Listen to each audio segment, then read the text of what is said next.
どうも、季節はすっかり秋になりましたね。秋といえばマキタということで、今回こんなものを手に入れてみました。これがですね、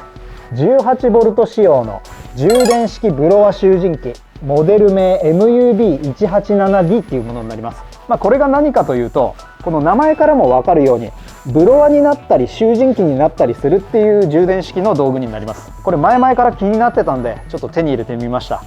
思ってたよりコンパクトですね。なんか想像の半分ぐらいの大きさで届いたんで、ちょっとびっくりしたんですけど、ちょっと早速これ開けてみたいと思います。オープン。きた、ででーん、きました。これがブロワ集塵機の本体ですね。この部分で吹き飛ばしたり吸い込んだりすると、その本体です。でもってこれ、この集塵バッグ、これ吸い込む時に、例えば落ち葉とか吸い込んでそれをこう溜め込むっていうこの集塵バッグですね。これがついてきました。めちゃくちゃなんかしっかりしてて、なんか取り付けやすそうな形してますね。で、これいいですね。肩掛けベルトでもって、説明書と。箱の中身はもうこんだけでしたね。シンプルです。こんなにコンパクトなんですね。これめっちゃいいじゃん。素晴らしい。取り回しすごい良さそうです。今ここでもう切り替えるんですかね。吹き飛ばしと吸い込みを。もうこの説明書見ないでもこのパッと見使い方が大体わかるっていうのがこのマキタのいいところですね。タイヤもついてます。こう地面に置いて転がせるみたいな、そういうタイヤですかね。これ絶対使いやすいやつです。説明書の後ろには保証書もついてます。はい。なんで今回これを手に入れたかと言いますと、このチャンネルご覧になっている方はご存知かと思うんですが、自分今趣味が草刈りみたいになってまして、いろんなところの草刈りをやってたらですね、近所の方とかこのチャンネル見てくれた方からちょっとうちの草も買ってくれみたいな感じで依頼があったりしまして、草を買ったり、場合によっては生垣の剪定とかもやったりしてまして、なんかもう副業が草刈りみたいな感じになってきてまして、でですね、草刈りした後に、ちょっと残ったやつを吸い込んだりとか、主に生垣の剪定した後ですね、枝とか葉っぱとか落ちるじゃないですか。それをこれちょっと映るかわかんないんですけど、このチャンネルでは結構おなじみの、これ同じくマキタの MUB363D っていう、そういった機種があるんですが、これで吸い込みしてたんですよ。ちょうど一昨日も近所の方の生垣剪定してて、これ使ったばっかりなんですけど、この機種ちょっと使っててここがなと思う点、いろいろあるんですけど、大きく分けて3つ、ちょっとありまして、1個目はですね、ご覧の通りちょっとでかいと持ち運ぶのに結構大変だったり場所取ったりするんで、取り回しがちょっと悪いんですよね。2個目、これもですね、これと同じブロワ集塵機なんですよ。要はこれの大きいバージョンみたいな感じだと思ってもらえばいいです。なのでこれも吹き飛ばしと吸い込み切り替えられるんですけど、この切り替えがめんどくさいんですよ。全部はやらないんですけど、ちょっと触りだけ吸い込みをちょっと吹き出しの方に変える、その手順をちょっとお見せしたいと思うんですが、ここに今こういう筒がついてるんですけど、ここから吸い込むわけなんですが、ここにこうつまみがありまして、これをこう取って、でこうひねりまして、でちょっとすみません、めんどくさいんで全部やんないんですけど、これをスポッと取って、今ここに吸い込み用のノズルがついてるんですけど、ここのつまみもひねってこれを取り外して、要はこれをこっちにつけて吹き出しモードにするみたいな、そういう風にして使うんですよ。今ちょっとここだけ外したんですが、このつまみがですね、これ最後まで締め込まないと安全ロックが解除されずに中途半端に閉まった状態だとこれ作動しないんですよね。そういうこともあって、何が言いたいかというと、このブロワーモードと吸い込みモードの切り替えがめんどくさいっていうところです。これ作業しててパッと切り替えたい時に、すぐには切り替えられないんですよね。っていうことで自分は今吸い込むモードにしかこれ使ってないんですよ。で、3つ目、これが個人的には一番ここがちょっとって思うところが、これ 36V 仕様なんですよ。なのでこの 18V バッテリー、これが2本必要になるんですよ。これをここに2個こう装着する必要があると。逆に言うとですね、1個だとこれ動かないんですよ。例えばこっちが満タンでもこっちがもうゼロの状態だとこう挿してもこれ動かないです。なのでこのバッテリー、これが最低2個必要になってくるっていうところで、これがとっさの時に結構困るんですよね。なんかやっぱ作業をしてる時も気にしながらやんないといけないんで、これあんまり好きじゃないんですよ。剪定した後に大きい枝とかは最初にバーッとこうかき集めて、ゴミ袋に入れるなりするんで、吸い込むのは最後に残ったちょっとしたゴミの山みたいな、それぐらいを吸い込めればいいっていうことで、ちょっとオーバースペックかなっていうところで、今回これを導入しようと思った、そういう経緯があります。でこっちはですね 18V 仕様なんで、ここに、これバッテリー1個挿せばもう作動するんですよね。ちょっとやってみますか。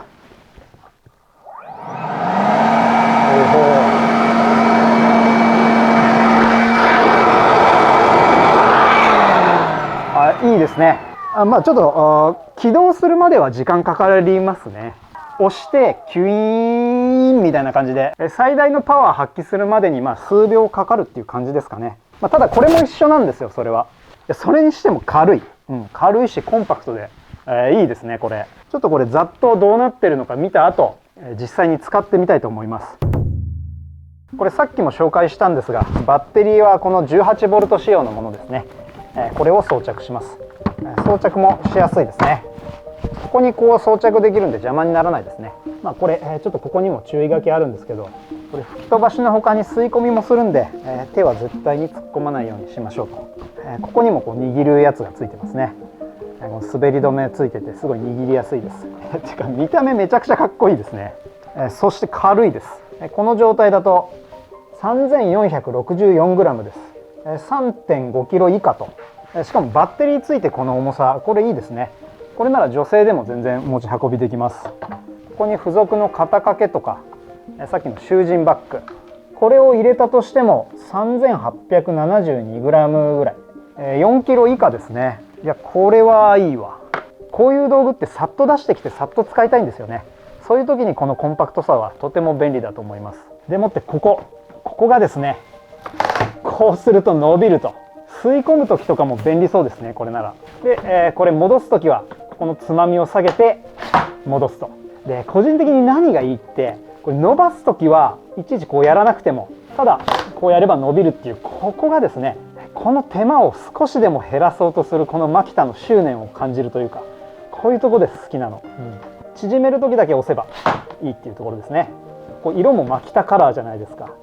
こういうところにこうなんか並々ならぬ努力を感じてしまうんですよね、このファンとしては。でこのタイヤもいいですね。これこう伸ばした時もこのタイヤ、これ絶対使いやすいと思います。さっき紹介したでかい方、あれにはこういうタイヤついてなかったんですよ。こうがっちり支える必要があったんですけど、これならこう地面にこの重さを預けられるんで少しでも楽できますね。これお年寄りなんかにも絶対いいと思います。でもってここへ来て、これが多分今吹き出すモードですね。で上にやるとこの吸い込むモードになると。ここも分かりやすいですね。言うことないです。つまみも大きいし、このアイコンも分かりやすいですね。もう一目瞭然です。こっちが吹き出しでこっちが吸い込みですよね。こういうユニバーサルなデザインもこのマキタのいいところなんじゃないかなと思います。結構文字で書いてあるメーカーとかもあるんですけど、絶対アイコンの方が分かりやすいですよね。例えばですよ、例えば海外の人がこれ使いたいってなった時に日本語で書いてあるとどっちがどっちか分かんない時とかあるじゃないですか。これならもう誰が見ても分かりますよね。こういうところって細かいところかもしれないんですけど、複数人で使う場合って結構大事だったりしますよね。これトリガーも大きくて握りやすいですね。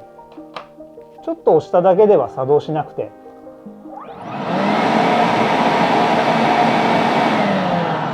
こうずっと握ってると吹き出続けるっていう感じですね。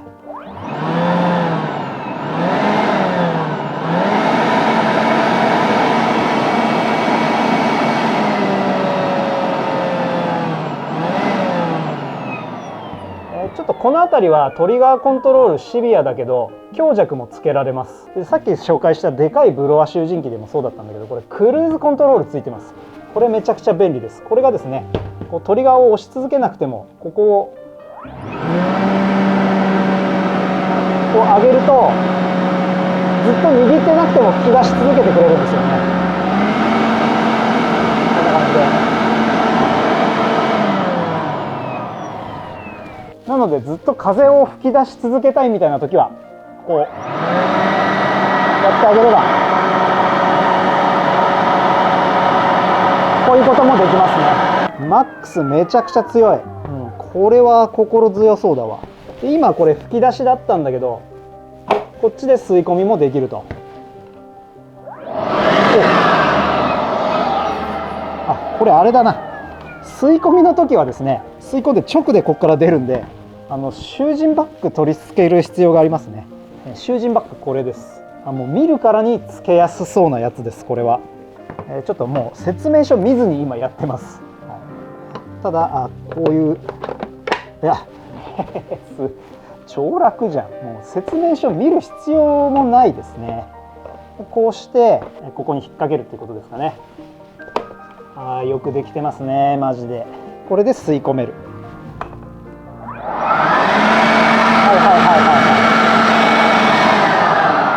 なるほどなるほど。で捨てる時はここですかね。楽、めっちゃ楽。これをただ下にこうつまみを下げればパコッと外れます。こう捨ててもいいんだろうけど、ここ口が小さいんで、捨てる時はやっぱここですね。ファスナーがこうついてて、ガバッと開けてバッと捨てれると、も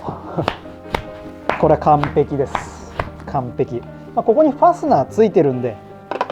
こうしてここにつけたままでも、例えばこれで吸い込み終わってパンパンになったとしたら、ここを開けてこのゴミ袋なりにこうバサッと捨てると。いやーこれは超楽だわ。ちなみにすみません、このバッグはですね、ブロワおよび囚人作業前に必ずダストバッグが本製品に取り付けられていることを確認してくださいってあるんで、常につけておくべきものだそうです。でもってこれ肩掛けもついてきます。肩掛けはですね、ここですかね。マキタの草刈り機使ってる方はもうこれおなじみのやつですね。こうすれば簡単にカチッと取り付けられます。しかもこれバックルがついてるので、こうしてカチッとこう装着できますね。こうやってもいいんですけど、でかいハットとか傘をかぶってる時とかってこう脱着しづらいじゃないですか。そういう時にこのバックル使ってあげれば簡単に装着できますね。これはいいですね。これちょっと早速使ってみたいと思います。はい、ということで、ちょっとこの基地の床なんですけど、昨日ちょっと友達が来ててチェーンソーの手入れしてたんですよ。その時に出た切りくずちょっと吸い込んでみたいと思います。まずはこの伸ばす前のこの状態、これでトリガー握ってやってみます。この辺。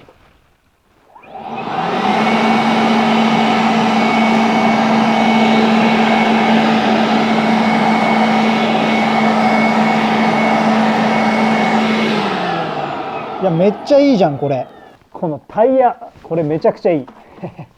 ょっと伸ばしてみます。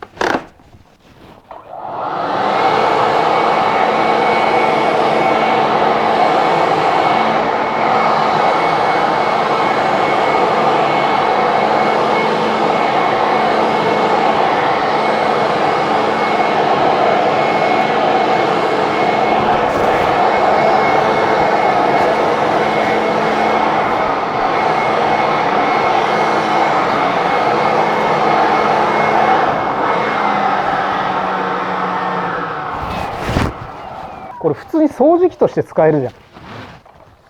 しかもですね、なんかこの先端に取り付ける掃除機みたいな、こういう幅広に吸い込めるみたいな、そういうアタッチメントもあるそうです。今回はそれ手に入れてはないんですけど、そういうのつければこの普通に掃除できますね。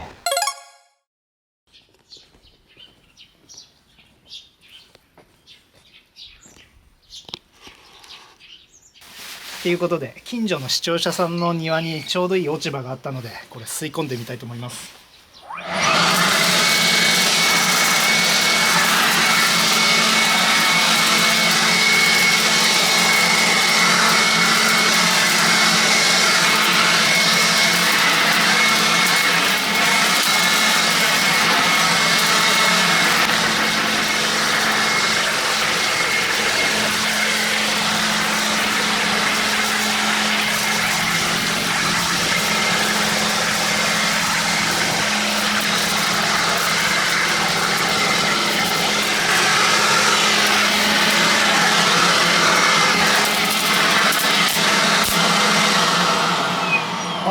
めっちゃ綺麗になる。ちょっとここに、溜まってるじゃないですか。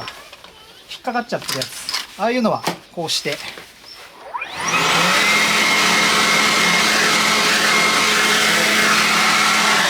れ超いいじゃん。こういう時に便利ですね。まさしくこういうちょっとした使い方したい時に本当にこれいいです。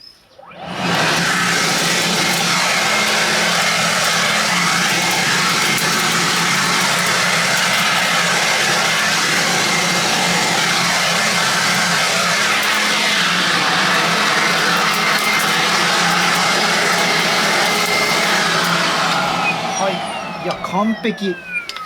これがですね、ちょっとこれ見えにくいかもしれないんですけど、中にブレードみたいなのがついてて、それで葉っぱをですね細かく粉砕してくれるんですよ。こんな感じです。わかりますかね。これいいですよね。なのでこう体積もこう小さくなると言いますか、ゴミ自体もコンパクトになるので、街のゴミにこう出して捨てるとかっていう、そういう時も便利ですよね。今ざっとこの範囲をやったんですが、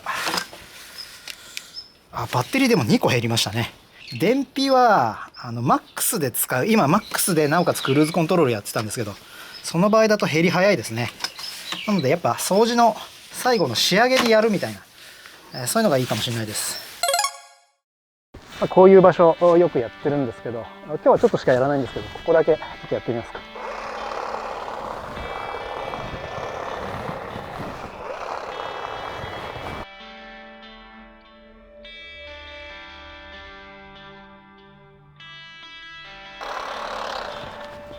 はい、まあざっとですがこんな感じですね。で、下にこういうゴミが落ちると、これをではこれで集めてみたいと思います。まずはですね、ちょっとブロワーモードにしました。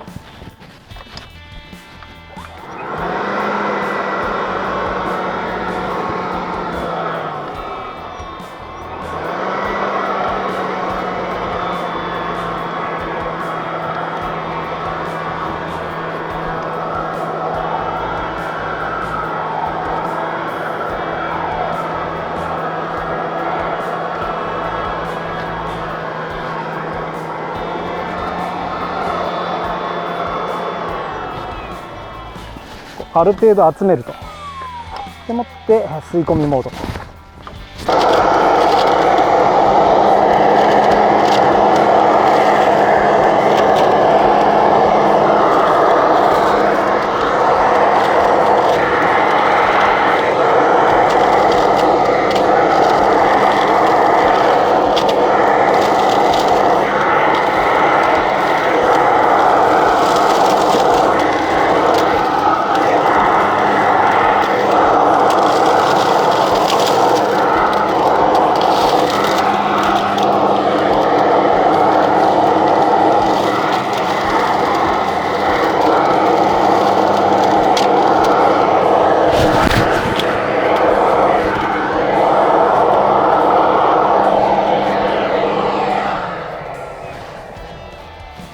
こんな感じですね。ざっとではありますが、普通に吸い込めました。この辺にあったちょっとでかい塊無理かなと思ったけど、普通にスポッといっちゃいましたね。ちょっとこういう吸い込みにくいやつはこういう風に垂直ぐらいにして吸い込んでいく必要があるかなっていうところですね。あとブロワの時にですね、もうちょっと細かくコントロールできるといいかな。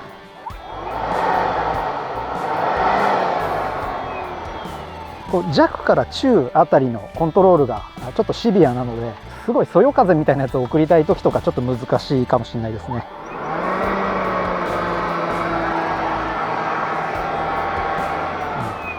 いや、ただこの切り替えはめちゃくちゃ便利です。でバッテリーはですね、まだ2あります。吸い込んだゴミ見てみますか。捨てる時なんだかんだ取り外した方が楽そうですね。そういう意味でも取り外せるのはありがたいです。簡単に取り外せるので。こんな感じですね。さっきの生垣のやつはそれほどでもないかもしれないんですけど、落ちはあれが分かりやすいかもしれないです。本当にバラバラになってます。こんな感じですね。こういった具合にゴミもコンパクトになるので、これいいんですよ。ちなみにでかい方のブロワ集塵機、あっちでも実験はしたんですけど、こういったゴミをもう一回吸い込むとさらに細かくなります。特に落ち葉ですね、ちょっと吸い込んでみますか。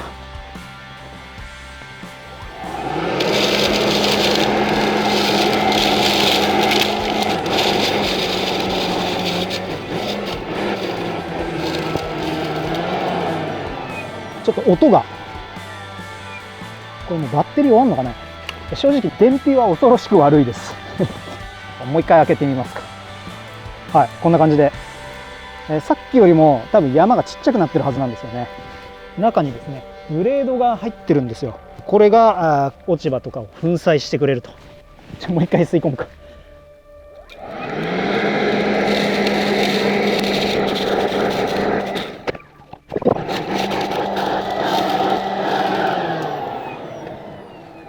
ここでバッテリーがですね、もう1ですね。はい。やっぱ2個付けのに比べると圧倒的にこのランタイムは短いですね。まあしょうがないんですけどね。もうそれを見越して買ったものなんで、場所によってはこういうものを引いてやってるんだけど、こういうの引けない、場所とかもあるじゃないですか。で例えば芝生の上に散っちゃった落ち葉を吸い込むみたいな、そういう時もですね、この吸い込みで片付けられるのめちゃくちゃ楽なんですよ。なのでやっぱこういう最後に残っちゃったゴミを吸い込む、そういった用途で使いたいと思います。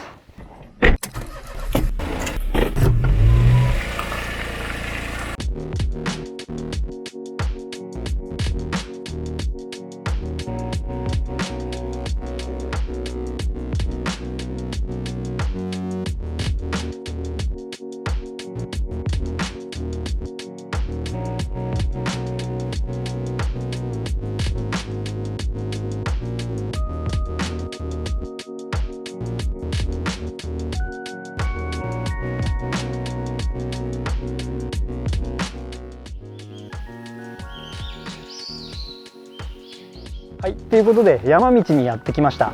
さっき生垣のところをやったところで、この6アンペアのバッテリー、これが終わっちゃったと。で、これと同じ、6アンペアのバッテリーフル充電したもの、これを持ってきました。最後これを装着してブロワモードにして、どれぐらいこの落ち葉吹き飛ばせるのかっていうのをやって終わりにしたいと思います。では早速飛ばしていきましょう。このクルーズコントロール使いつつやっていきます。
こでバッテリーが切れちゃいました。なんかブロワモード、こっちですね。すごい思ったより自分の想像してたのの3倍ぐらい長持ちしました。こんなに持つとは思わなかったです。ちょっとどれぐらい吹き飛ばせたのか、これですね、6アンペアのやつ。ちょっと今終わっちゃったんですけど、どれぐらいいったのか、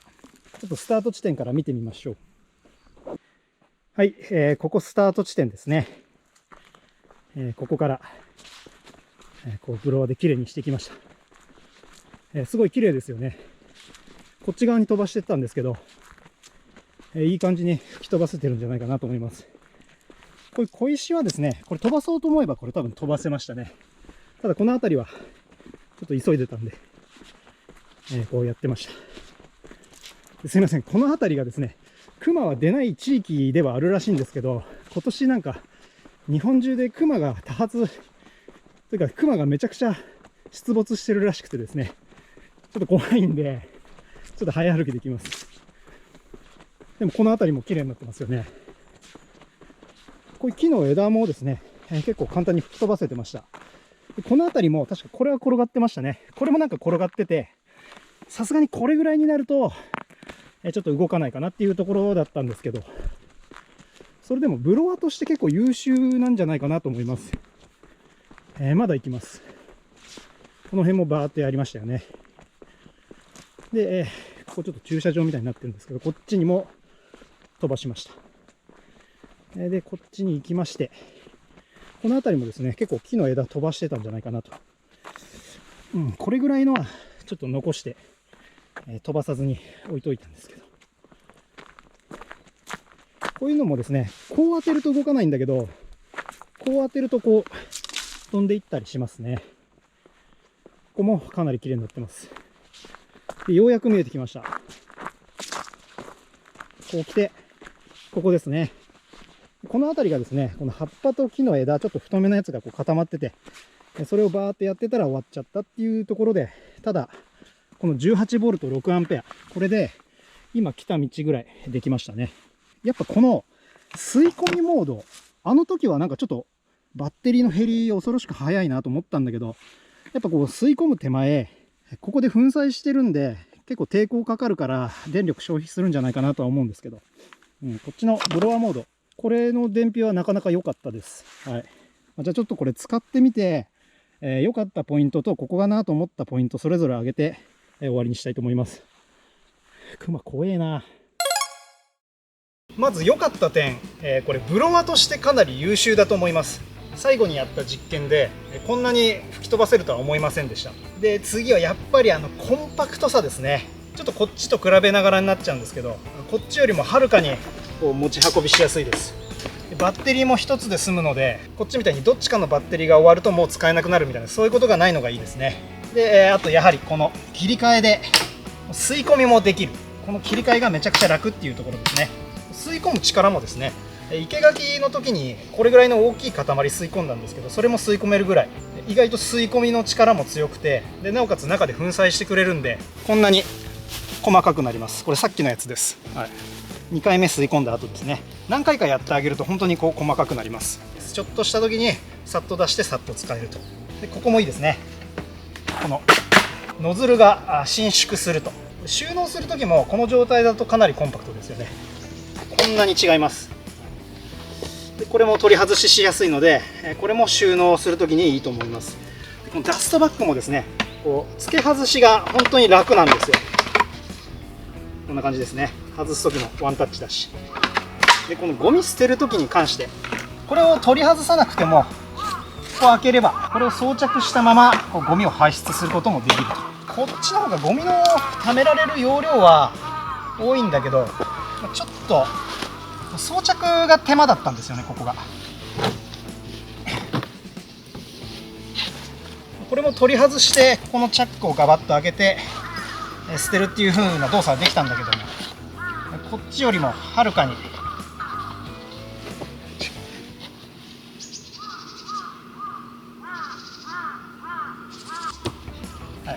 こっちよりもはるかに楽です今みたいに現場って何が起こるかわからないじゃないですか。これとっさの判断が必要になると、そういう時にやっぱこういろいろ楽だと助かるんですよ。やっぱ頼もしいですね。あとはこういうハンドルもついてるし、肩掛けもついてくるっていう、これもいいですね。まあなんかフォルムもシンプルなんで、こう掃除とかメンテナンスしやすそうですね。あとはこのタイヤ、これもいいですね。ちょっと動きますね。転がすことができるんで、しかもこう伸ばした状態でも転がすことができる。これはありがたいです。やっぱこれ吸い込んでるとここ重くなってくるんですよ。そういう時にこの重さをここに預けられるので、こっちより全然疲れないです。はい、でまあちょっと使ってみてここがなと思った点、まずはですね、ブロワーモードでも吸い込むモードでもそうなんですけど、トリガーを握ってモーターが最大回転になるまでちょっと時間があるっていうところですね。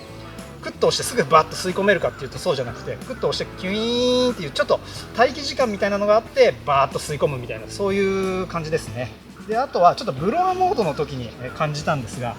こうブロワーモードにしてこれクルーズコントロール自体はすごい使いやすいんだけど、弱から中に行くところがちょっとシビアというか、急にこう中になったりとかっていうところで、もうちょっと細かくふわっと風を送れると、1箇所にこうゴミを集めるときにそよ風モードみたいなやつで集めたい時があるんですよ。そういう時、ここがちょっと気になりましたね。なのでこの切り替えがもうちょっとスムーズというか、無段階変速がもうちょっとスムーズにいってくれるとありがたいかなっていうふうには思いました。あとこの吸い込み口なんですけど、ちょっとこっちを使ってたから感じるところもあるかもしれないんだけど、これと比べるとやっぱ細いんですよ、ちょっと。なのでぐわーっと思いっきり吸い込むっていうよりはちょっとずつ吸い込んでいくっていう、そういう運用になるかなっていうところですね。で、まあ感じた一番ここかなと思った点は、吸い込むモードの時の燃費が恐ろしく悪いですね。ただちょっとこれはですね、もしかしたらさっき装着してたバッテリーがへたってたとかそういう可能性もあるんで、これからおいおい使っていくうちにその感覚はちょっと変わっていくかもわからないんですけど、とりあえず今回装着したさっきのバッテリーだと、ものすごい量を吸い込むっていうのはちょっと難しいと思います。なので生垣だったら剪定した後バッと大雑把に集めて、最後に残ったクズみたいなやつを吸い込むみたいな、そういう運用で自分は使おうかなと思ってます。バッテリーがいっぱいあればその分いっぱい吸い込めるんですけど、1個だけ持ってく、この6アンペア1個だけ持ってくみたいな時はそこまでの量を吸い込む期待をしていかない方がいいかなっていうふうには思いました。ちょっとこれ備忘録としても自分用にこう残しておくんですけど、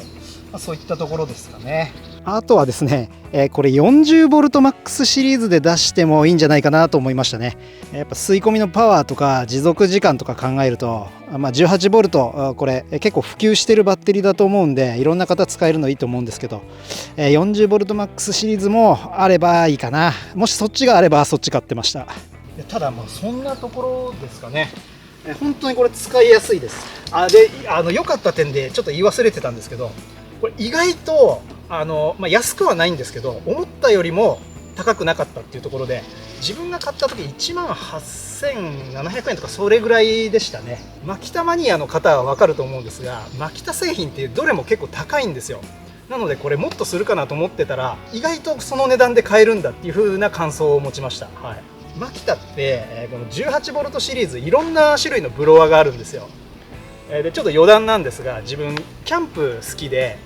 スノーピークっていう、アウトドアやってる方だったら絶対知ってるブランドがあるんですけど、日本のブランドでスノーピークもこんな感じで結構どれも高いんですよね、製品が。ただテントに関してアメニティドームっていうテントがありまして、それってスノーピークの他のテントと比べるとめちゃくちゃコスパが高いというか、結構安いんですよ。でそれがなんか結構スノーピーク沼にはまらせるための取っかかりみたいな、そういうテント、アメニティドームっていうテントがあるんですが、なんかそれみたいだなと思って、これで人を集めといてバンバン沼にはまらせるみたいな、そういう自分が思ってるだけですけどね。そのアメニティドームと似たような感覚を覚えるぐらい意外とコスパがいいです。ちょっとした落ち葉を吸い込んだり、あとは芝を買った後のちょっと残ったやつを吸い込んだりみたいな、ちょっと使いにこれめちゃくちゃいいです。かといってこのブロワーモードはですね、さっきやったみたいに結構な時間吹き飛ばせるんで、普通にメイン機としても使えるぐらい、それぐらいポテンシャル高いと思います。なのでちょっとこれサブチャンネルとかですね、庭の剪定とか人に頼まれた仕事の時はこれ絶対に持ってく、これもうスタメン決定です。なのでこれ今後の動画で結構出てくるかもしれないんですけど、これは個人的にめちゃくちゃ気に入りました。おすすめです。はい、ということでちょっとクマが怖いんで今日はこれで退散したいと思うんですが、今回はマキタのブロワ集塵機 MUB187D を使ってみたっていう動画でした。これもし気になった方は概要欄にリンク貼ってあるんで、ぜひチェックしてみてください。あとは過去に購入して良かったと思った Amazon アイテムリスト、そういうものもまとめてあるんで、ぜひチェックしてみてください。ということで最後までご視聴いただきありがとうございました。また次の動画でお会いしましょう。それでは。